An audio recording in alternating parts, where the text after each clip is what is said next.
Welcome to Grapple FK, everyone. We are covering Joaquin Buckley against Alessio Di Chirico, which is on the upcoming Saturday card in Abu Dhabi.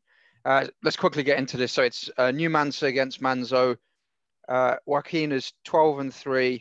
Alessio's 12-5.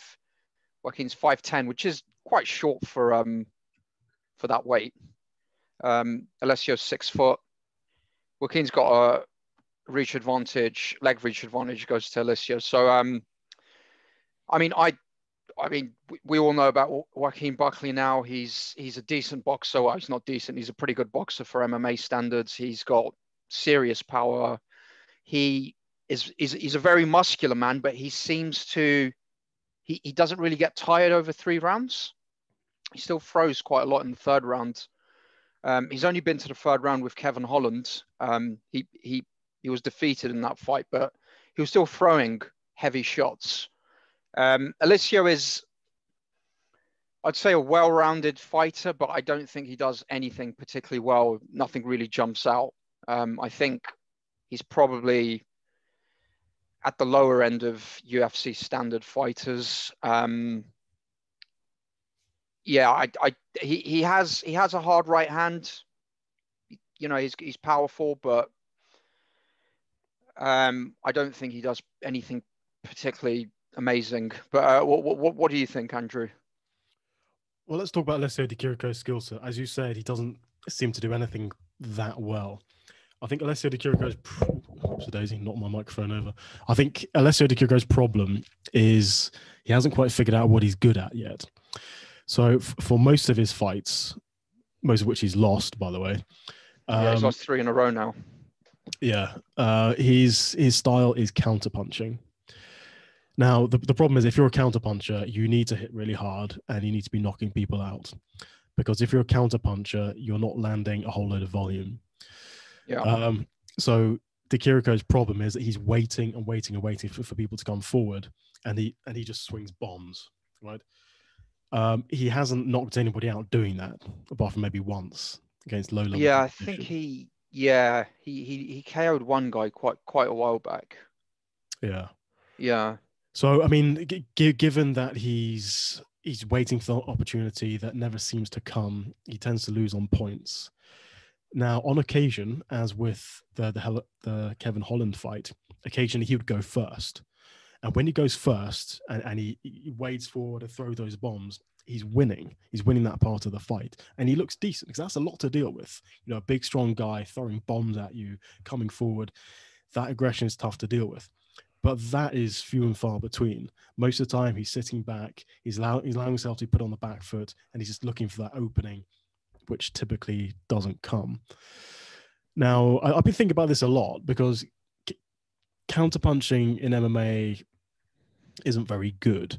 I mean, on the one hand, you've already got 2 kinds of counterpunching. You've got the way Alessio Di Chirico does it, and the way Jairzinho Rozenstruik does it, where you're waiting for the person to come forward and you clock them, right? And then you've got the intelligent way you do it, like Max Holloway or Conor McGregor, where they're hitting you and they're doing it specifically to elicit a response. And as they're responding, you're already countering. And before they know it, their opponent's smacked up 4 or 5 times in a row in a nice combination. Di Chirico's not doing any of that. Is rudimentary. And to be fair to Chirico, he seems to be trying and mixing it up. In his last fight against Zach Cummings, he brought out a jab, which we haven't seen before. But the jab literally never lands. It's not accompanied by any footwork. It's not designed to do anything. It's not followed up with anything. It's just useless.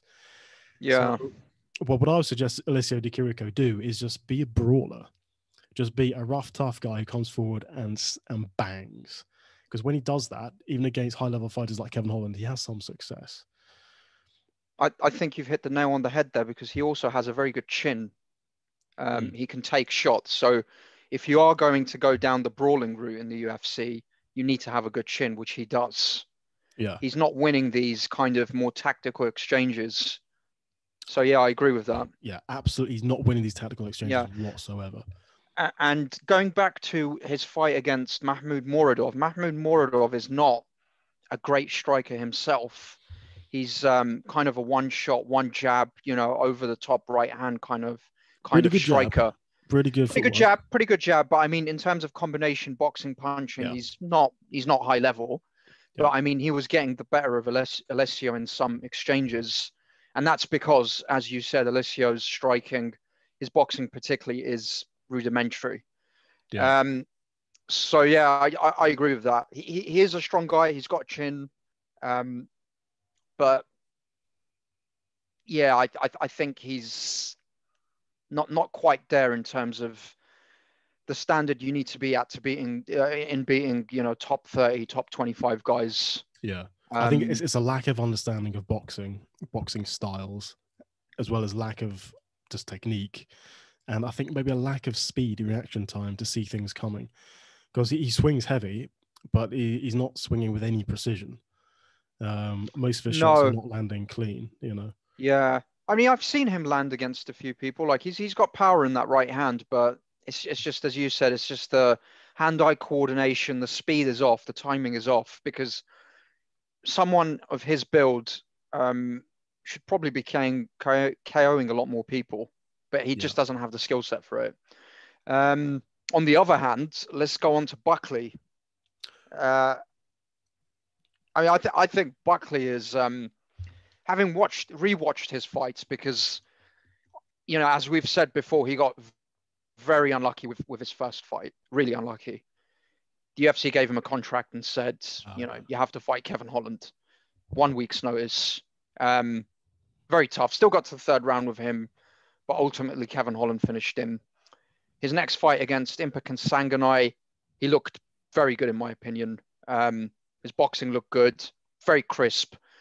The thing I like about Joaquin is I love his aggression. He's really, really aggressive, and he just doesn't get tired.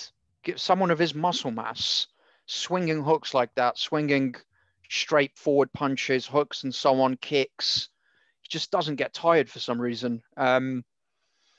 He's a dangerous guy. I think in certain exchanges he needs to just hold back a bit, like against the very high level Beverly Hills Ninja. Yeah. Put some I think respect on that name, Wally. No, I'll put respect on that name. What's his full name? Or should we just call him Jordan Wright from Beverly Hills? I think he could have got him out of there in the first minute or two. He was just trying too hard. Yeah, exactly. Yeah. Just trying too hard. And yeah, falling into that's the the thing. clinch When you're with him. just swinging with everything you've got, most of those shots are probably not going to land because you're telegraphing those shots. Yeah, exactly. Yeah. But the one thing that Joaquin Buckley has that Alessio Di Chirico doesn't have is insane explosivity. So you can get away with that to some extent. If you're covering that range so quickly and with such power, then you can afford to give up some precision. But unfortunately for Di Chirico, he doesn't really have that much of either. But as you said, Buckley's got a lot of strengths. He's a physical specimen. He hits really hard. He's got amazing cardio for such a jacked guy. Yeah. That aggression is going to work against him, as you said, against the elite fighters, because guys like Kevin Holland will see those punches coming and counter and drop him, just as Kevin Holland did. But against the lower level guys, I think that's a very valuable thing. It worked against Impa, and of course it worked against the Beverly Hills Ninja. Yeah. I think Joaquin Buckley could do well by toning it down a little bit, but he's got fundamentally decent boxing. Yeah, his boxing's good. We're not seeing any magic countering, we're not seeing any magic kind of feints, but the way he enters is a bit like Mike Tyson. I was actually thinking this. Yeah. Yeah, the peekaboo thing, he's doing his this hooks. kind of stuff. Yeah. So he enters range really, really nicely. So before you know it, the guy's in your face, hitting you really, really hard. So the boxing from Buckley is a lot more sophisticated than Di Chirico's. He's more explosive, he's more powerful, and he's more aggressive. And I think Alessio Di Chirico could learn a thing or two about aggression, because Joaquin Buckley's style should be Di Chirico's style. Come forward and blitz and brawl. That's it. Yeah. Yeah, except he just doesn't have the speed and power that Buckley has. But he I do agree with he could benefit from making some of these fights into brawls, because technically his boxing isn't as good as other people. I mean, even against Zach Cummings in his last fight, Zach Cummings was doing something very, very interesting in that he wasn't even jabbing. He was just using his left hand as a rangefinder, and he was completely putting Alessio off. And he was countering very well, good straights. He actually dropped him right at the end of the third round with a kick too. He probably could have finished him if it went on for another 10, 15 seconds, possibly even less than that. So I think he has some fundamental flaws in his striking, particularly his punching. But and I think if you're getting outsmarted on the feet by Zach Cummings, that's not a good sign.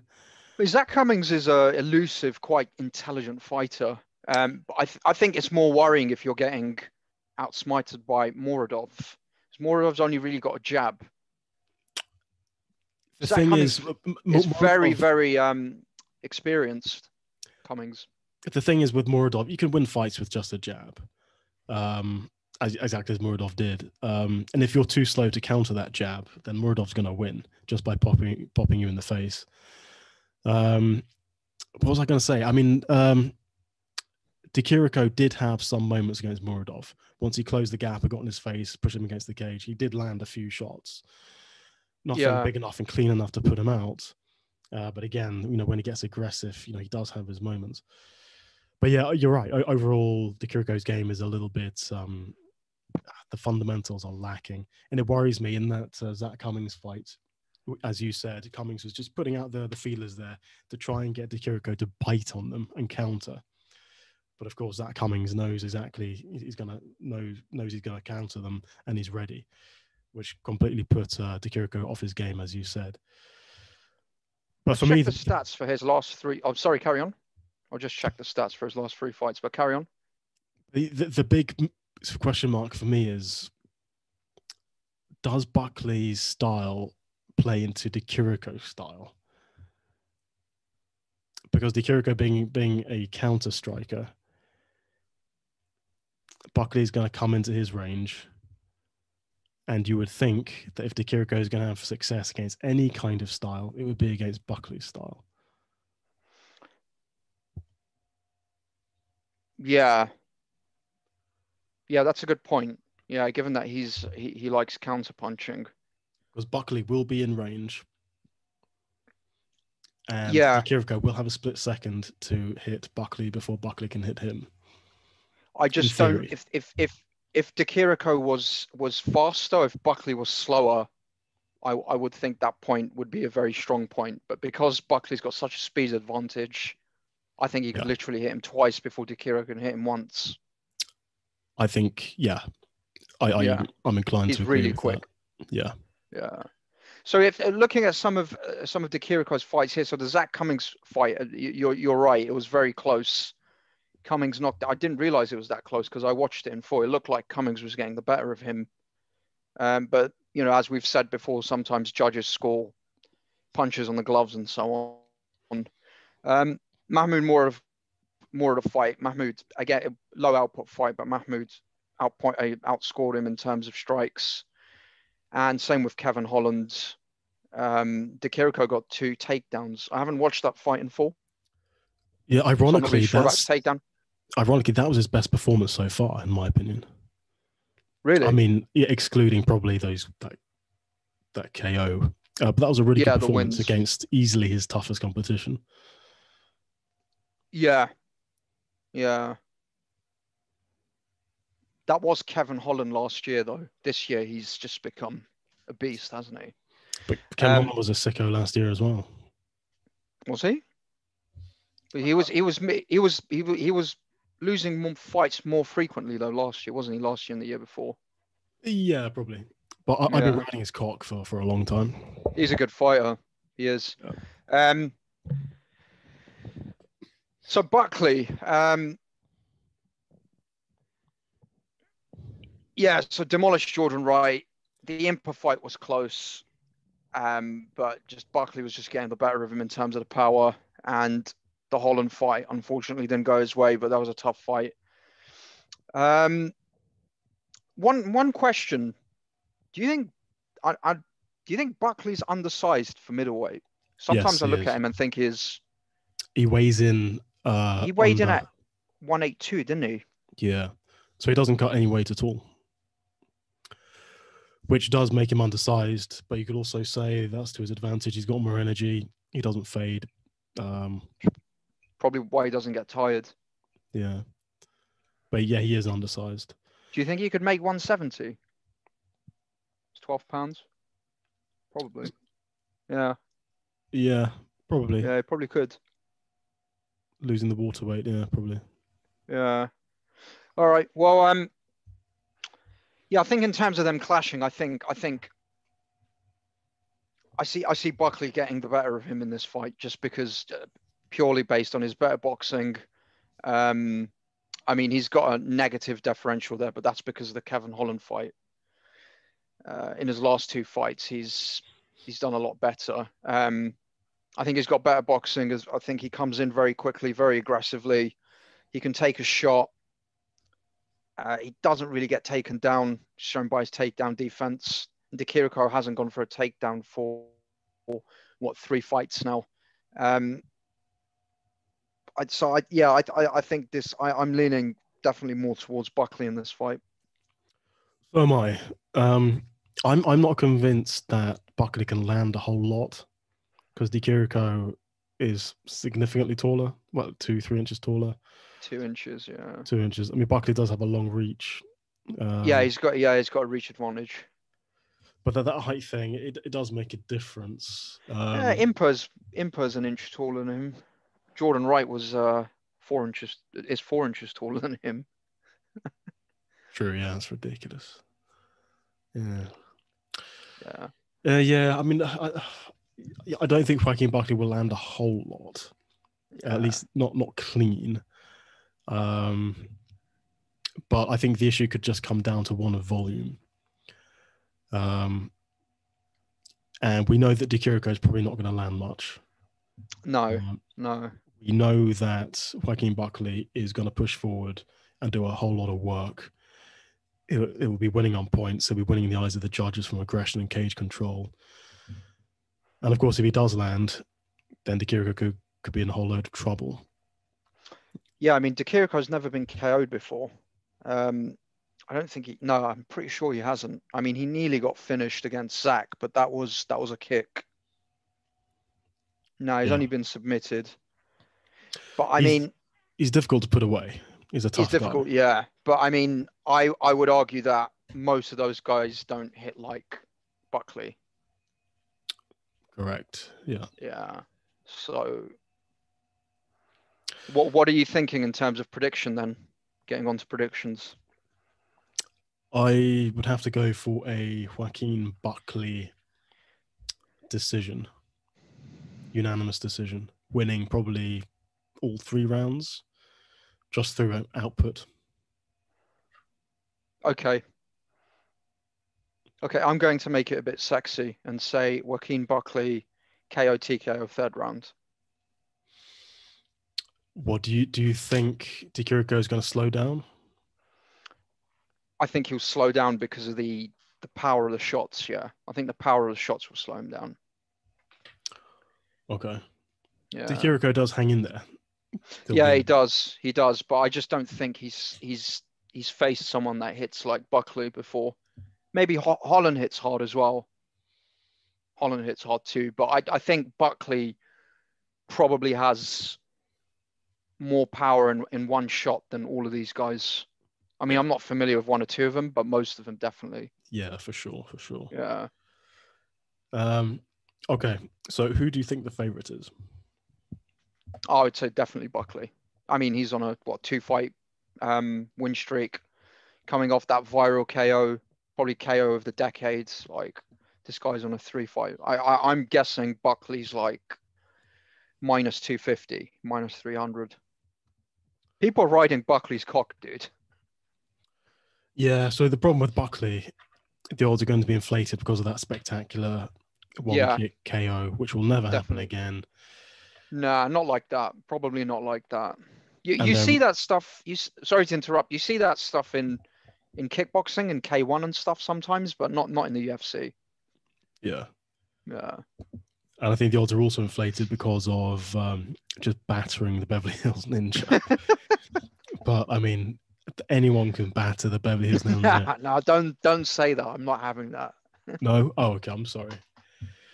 He's a good fighter. It wasn't his day. He didn't show up. Okay. Yeah, he had a bad day, but he had an injury. Yeah. He had an injury. He had an injury. I don't think he landed a single punch. He didn't even try to throw. I think he almost threw no punches whatsoever. No, he landed a few kicks His kicks are okay. Buckley's body. His kicks are okay. Yeah, his kicks aren't bad. Yeah. Yeah. He actually kicked Buckley in the head as well at one point. Yeah. But Buckley just walked straight through it. Yeah. One thing that I really liked about that fight, although I think Buckley should have slowed down, was when Buckley did get him at the end of the round one, he really went hard to his body as well. I mean, after round one, he was the Beverly Hills Ninja was done. On the stool, he was done. Morally defeated, yeah. Yeah, he was done. He knew it. Yeah. Yeah. Morally defeated, yeah. But yeah, I really want to see him fight again. Yeah, I do as well. Dude, I would happily buy a t-shirt that says the Beverly Hills Ninja on it. Seriously. Maybe there are some. Maybe there are, yeah. I'll have a look later. So let's get into the odds. So what odds are you giving for Joaquin Buckley? Must be minus 300, minus 250 or something. Minus 275. So, yeah, I'm not surprised. Yeah, pretty much spot on there. What do you think the odds are for Di Chirico? Plus 200. Yep, spot on. Yeah. So the issue for me is I don't think Buckley should be that heavy of a favorite. No, he should probably be around minus 200, minus 180. I think that's fair. Yeah. Yeah. So I know I've just slagged off Di Chirico's entire game. Yeah. But he is a tough dude though, and he is overall okay-ish in most places. Yes. Yeah. He's got a chance of winning here. Because I know he hasn't knocked many people out, but he does hit hard. Buckley will be in his range for large parts of the fight. And on paper, stylistically, it's a favorable matchup for Di Chirico on paper. And when you hit hard, anything can happen. And he's tough to put away. So I'm not saying Di Chirico will win. I think he'll probably lose. But I think there's enough value on this to put money on Di Chirico. And there's certainly not enough money on this for Buckley, in my view. Or maybe there is. Maybe. I think he's good for the safe come because I mean, he'll probably win this. I mean, I'm putting that in the 65 to 70% range that he'll win this fight. In my opinion. You like Buckley for the safe come? Yeah, I do. So basically, the only way. I mean, this is a boxing match, basically. This is a boxing match, yeah. Even though Di Chirico does go for takedowns, he does get takedowns. He doesn't. Yeah, Buckley's a strong dude. Buckley's a strong guy. Di Chirico doesn't seem to do much when he does get the takedown. Yeah, I'm not too sure about his BJJ game. All I know is he's been submitted before. So the only way, I'm thinking out loud, I haven't come to a decision at all. Yeah. The only way Buckley can lose if he gets caught coming in, probably. Hard, yeah. And he gets knocked out. Unless, I mean, Di Chirico could change up his game plan and be more aggressive and push forward. But of course, they're both going to be aggressive and push forward, so they're just going to clash. He's not going to push Buckley back. So they're both going to, if that does happen, they both clash, and it'll be just ridiculous hooks. Yeah, I think Buckley will get the better of him in that situation. His hooks are so fast. He's quicker, yeah. Yeah. So quicker and more power. Yeah, the more I think about it, the more I'm more in favouring Buckley. Yeah, I think Di Chirico has, unless he completely changes his game plan up and he goes for clinching against the cage and tries to take him down and makes it a completely different fight. Not really sure what he can do in terms of striking, bar being more aggressive and going forward. But that's not, we've said this before. You can't just suddenly decide to be a new fighter. That's very true. You always Yeah, default to the things you've drilled the exactly. most. Yeah.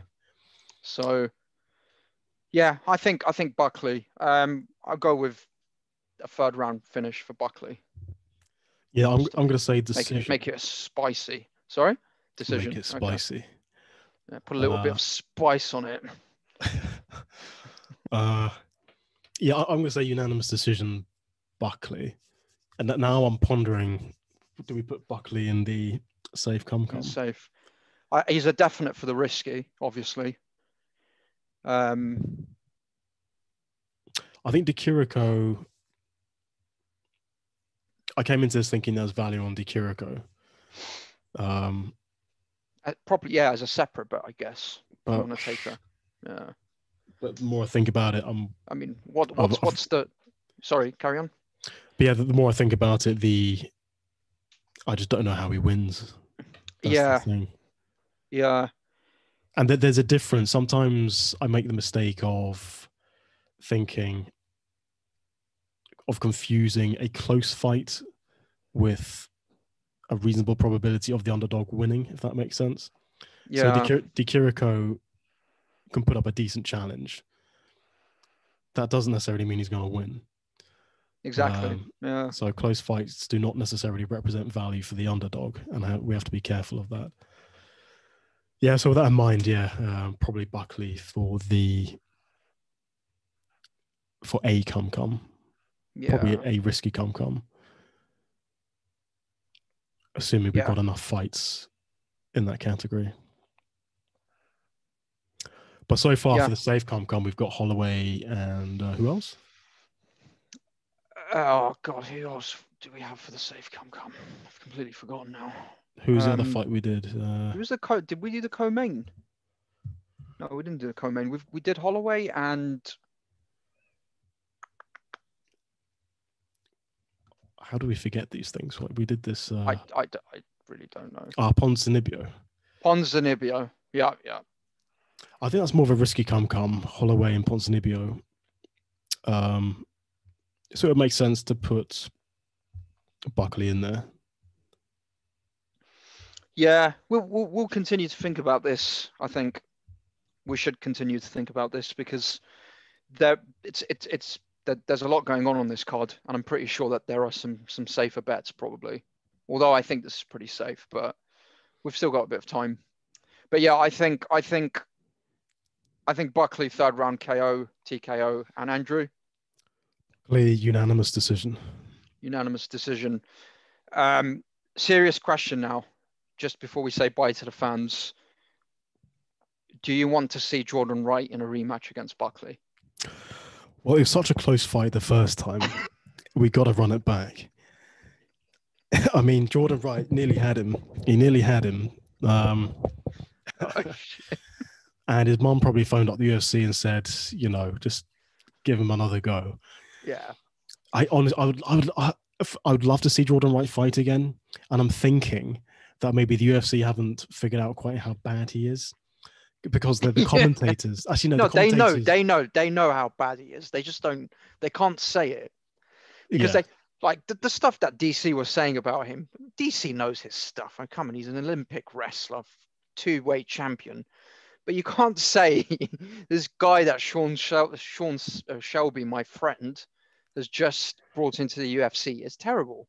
Yeah, but sometimes they do. Sometimes they do get ruthless, which is why it's very odd. You picked up on this. I'm not sure why they didn't say anything about him because they've said about other people. They said about that 20-year-old.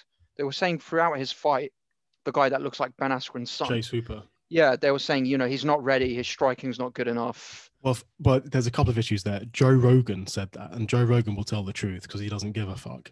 The other guys feel Oh yeah, compelled Joe to. Rogan doesn't care. Yeah. Those guys like DC, Felder, Anik, they have to build them up, and they were They're not saying rich such enough not to give a fuck. Yeah, they were saying such complimentary things about the Beverly Hills Ninja. Oh, he's got an amazing highlight reel. Oh, great kicks. It was ridiculous. When they know Joe full Rogan well. actually, Yeah, Joe Rogan doesn't tell lies, you know. But the difference is also at least Chase Hooper has natural talent and he's got a future. Yeah, and he's so only 20. Any criticism is like, well, it's within the context that you're fighting, you know, very tough competition and you're a good fighter. With Jordan Wright, there's no redeeming features. No. He he shouldn't be in the UFC. This. I hope Jordan Wright. Do you think he's watching in his mansion from Beverly Hills? Have some lawyers onto us. But to be fair, if you're fighting in the UFC, you're probably gonna YouTube and look at all the videos that reference your name. Yeah. And let's be honest, we're somewhere at the top, so yeah, we're a big deal now. We're kind of a big deal. Yeah. But yeah, I don't think Jordan Wright understands how bad he is.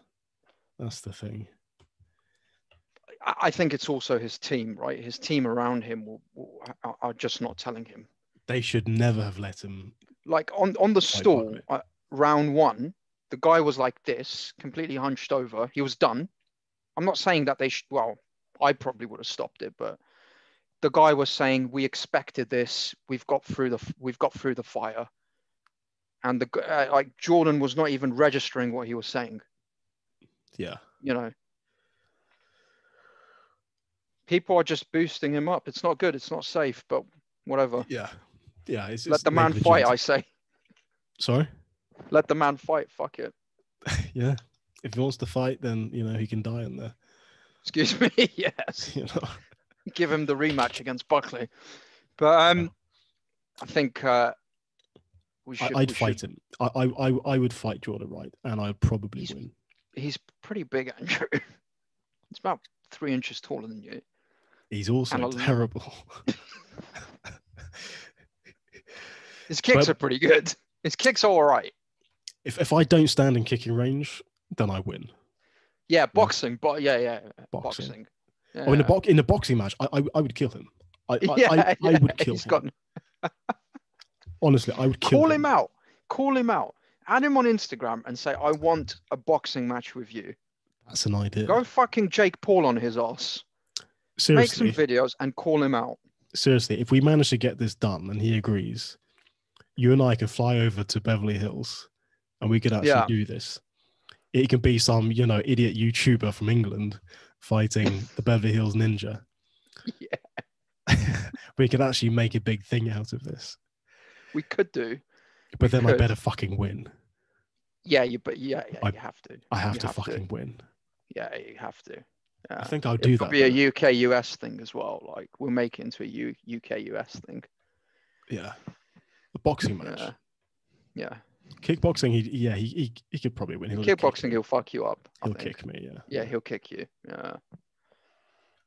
Yeah. That's an idea. We should call him out. Yeah. Well, you're call bigger. Him out. You're bigger than I am. You're closer to his weight class. Yeah. I haven't trained for a while though. You've been training consistently. I've been having one boxing class a week. That's good enough, man. That's all you need to beat him. Honestly, I think it is. I think it is. Yeah. Because you know what the problem is? I've been thinking about this as well. You know, in these group striking sessions at like an MMA gym. Yeah, you're not getting an actual lesson. They don't have the time to look at your technique. Yeah, there's no feedback on your technique. You're doing the same things over and over again, just on pads. And they always cater to the lowest common denominator. The standard of instruction in the group classes is pretty low or mediocre. Yeah. Even for pros classes, I think. But if you do individual private training, then they're showing you a whole world of different shit. Like proper box, it's completely different. The only issue with that is you don't have the sparring available to you. True. So you can only spar your instructor, which means you're getting fucked up. Well, that's what I do. You know, light sparring, obviously. Yeah. He if he wanted to, he could just kill me in like 3 shots. But yeah, just walk up to him next time and say, look, I'm going to fight Jordan Wright from the UFC. Show him a video and say, how do you think I can beat this guy? I think he would say, just beat him now. You don't need any more instruction. Just fly over there. This is an idea. I'm actually excited about this idea. I mean, let's be honest. We're going to blow up soon on this channel. So yeah, I'll need to call someone out as well. I need to find a very terrible UFC fighter and call him out. Ben Askren. You're the same size. But yeah, same size, but he's not in the UFC anymore. But his striking is terrible. It's actually terrible. His boxing is terrible. We're probably going to get comments from people saying that, oh, you guys are keyboard warriors and all this stuff, which we are. But we are. But we also train. We also have better boxing than Ben Askren. And yeah. I've got better boxing than Ben Askren. I'm pretty confident about that. Yeah, you have. Because I can throw combos. I can throw a jab. That's better than Ben Askren. That's all you need to do. Yeah. Yeah. I'm excited about this. Yeah. We need to put out a press release. Grapple Fuck Media calls out the Beverly Hills Ninja. Yeah, and Ben Askren. Yeah. Who else sucks at striking in MMA? Who else sucks at striking? Damian Maia was pretty terrible. He's pretty bad, but he's got a lot better over the years though. Like there was a stage where he did nothing. Yeah. He would literally go like that and just grab you. Yeah, I think in his later years, or now he's still fighting. It's okay. It's not bad. It's okay-ish. Yeah, there are some terrible strikers, but Chase Hooper's pretty bad. His striking's terrible. Yeah, I feel like Chase Hooper could actually learn to box though. That's the thing. He's got the time. Yeah, he's got the time. He's only 20. Yeah. Fair enough. He's already won 2 UFC fights, dude. He's go away for a year and just learn how to box now. Yeah, I mean, he's got sick jiu-jitsu, hasn't he? Yeah, but okay, we've overrun a bit, but yeah, I've got Buckley for the KO. Coming back to the original topic, I've got Buckley for the KO 3rd round, and Andrew. Buckley, unanimous decision. And thanks for watching, everybody. Please like, please subscribe, and we've got more videos coming out very soon. Take care. Bye. Beverly.